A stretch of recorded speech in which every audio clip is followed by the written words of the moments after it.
Welcome to the Money Matters Show, where we discuss money issues that matter to high net worth individuals. I'm your host, Steve Balch. In today's show, we're going to discuss how to have a successful 2025. Here is your comprehensive guide to starting yourself off to a great year.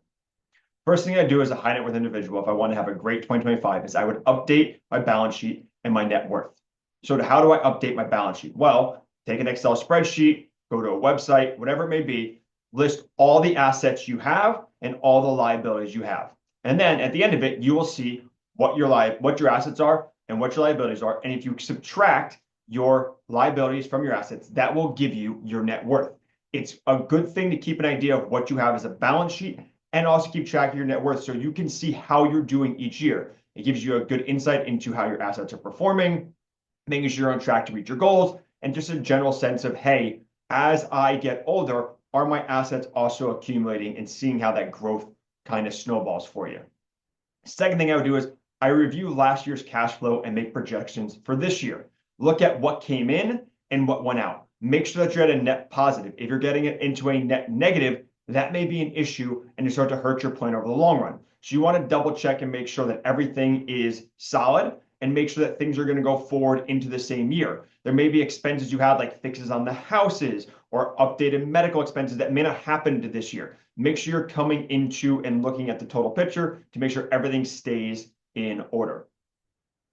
Then once I have an idea of what my cash flow is going to be for 2025, I would review and establish my budget. Make sure the budget I had for last year is still accurate and update it for this year. Things may have changed. Your lifestyle might have adjusted. You may be getting additional money through a promotion, a bonus, stock vesting, or maybe an inheritance that will help you out. There may be some things you want to do. Make sure you're reviewing and making sure that budget stays on track for your lifestyle.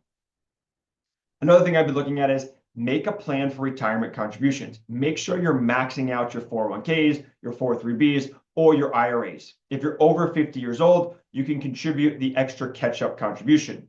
There is a super catch-up this year if you're between 60 and 63, which allows you to contribute an additional $11,250. If you are in the ages of 60 to 63, I highly recommend making sure that you adjust your cash flow so you can take advantage of these super catch-up contributions.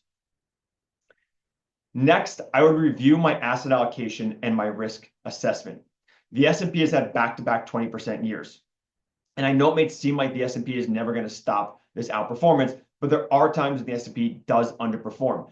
I don't know when it's going to happen, but I do know that from the late 60s through the 70s, the S&P 500 was a dog in its performance.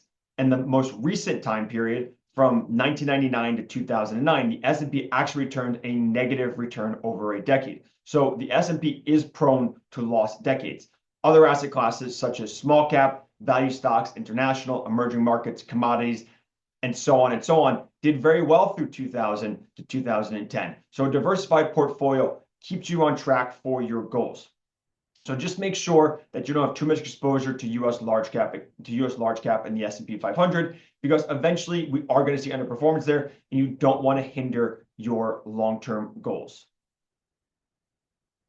Another thing I'd be looking at: finalize tax projections and make estimates. If you're a high net worth individual and you own your own business, or if you're looking into or you have a high W-2 salary, you're most likely under withholding the taxes you have, and you probably were paying estimated taxes. So do a projection of what your total tax bill is going to be, and make sure you're making your final payments by January 15th, 2025 for 2024.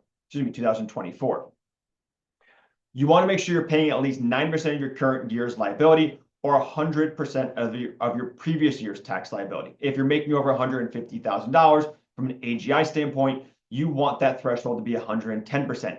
If you're not doing this and you're under withholding, there's going to be penalties when you file in April. So just make sure you look at your total tax picture, look at what you paid last year, make sure it's 100 to 110% of that number from last year, or 90% of this year, and you'll avoid your penalties when you file in April. Remember, you have until January 15th, 2025 to make that last estimated payment for Q4 of 2024.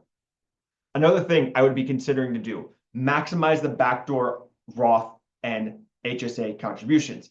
If you make too much money, which most likely it's very possible as a high net worth individual, you cannot contribute directly to a Roth IRA.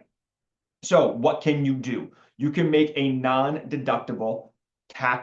deductible contribution into an IRA, sit that money in the IRA. Typically, we let it sit for a month and then make a rollover or a conversion into your Roth IRA. And in essence, making the backdoor Roth. Now, things you have to be aware of. Make sure that there are no other IRA assets that you have. If there are any assets in the IRA, when you try to accomplish this backdoor Roth, you're going to fall victim to the pro rata event, and the money you move out is going to be taxable on a prorated basis. So you want to make sure there is no IRAs, simple IRAs, SEP IRAs with money in them, or the backdoor IRA is not going to work how you want to.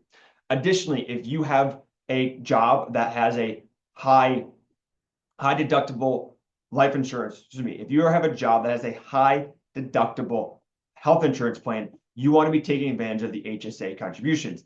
Anything that goes into an HSA grows triple tax free. So that's a wonderful advantage to be able to grow over the long run. Now, you have until April 15th of 2025 to max out both of these. So there is time, but something you want to be planning for. Another thing to be thinking about, reassess your emergency fund.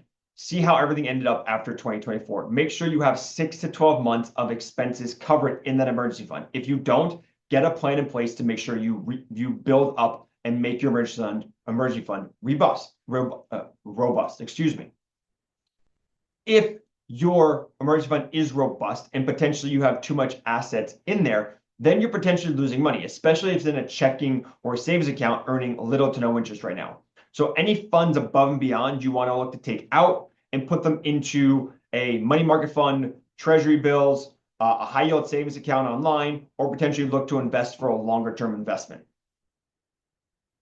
Another thing we want to consider looking at is review your insurance coverage. As a high net worth individual, your biggest risk is not necessarily having your assets grow or perform or a poor market performance. Your biggest risk is not having enough coverage if an event happens. You get a car accident, someone passes away prematurely, someone falls into your house.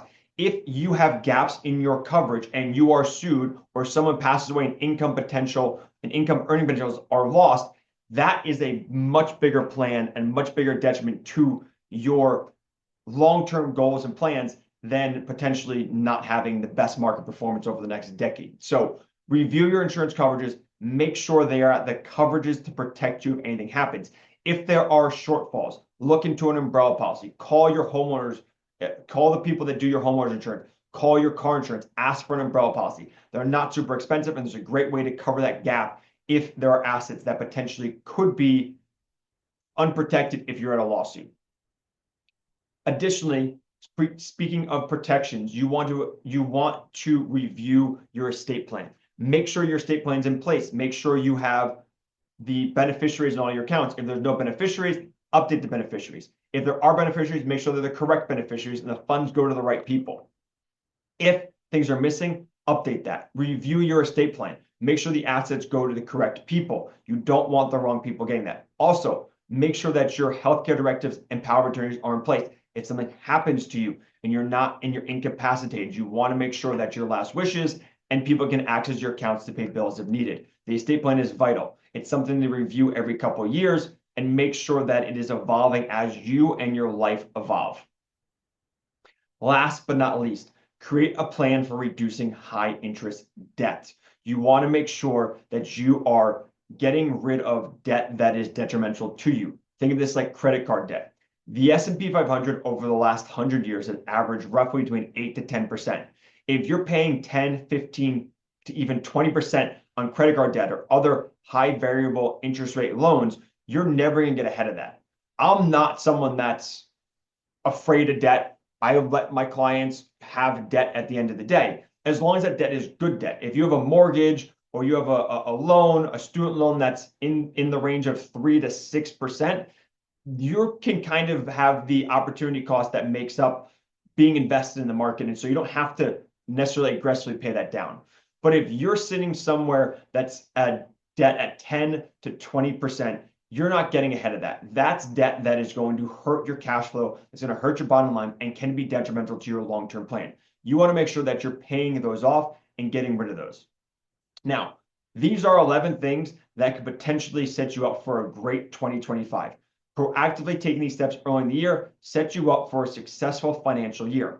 If you need any help with setting these up, feel free to reach out to me, schedule a meeting with me. It'll be in the show notes. As always, follow along. I'm here to help out and provide tips for high net worth individuals.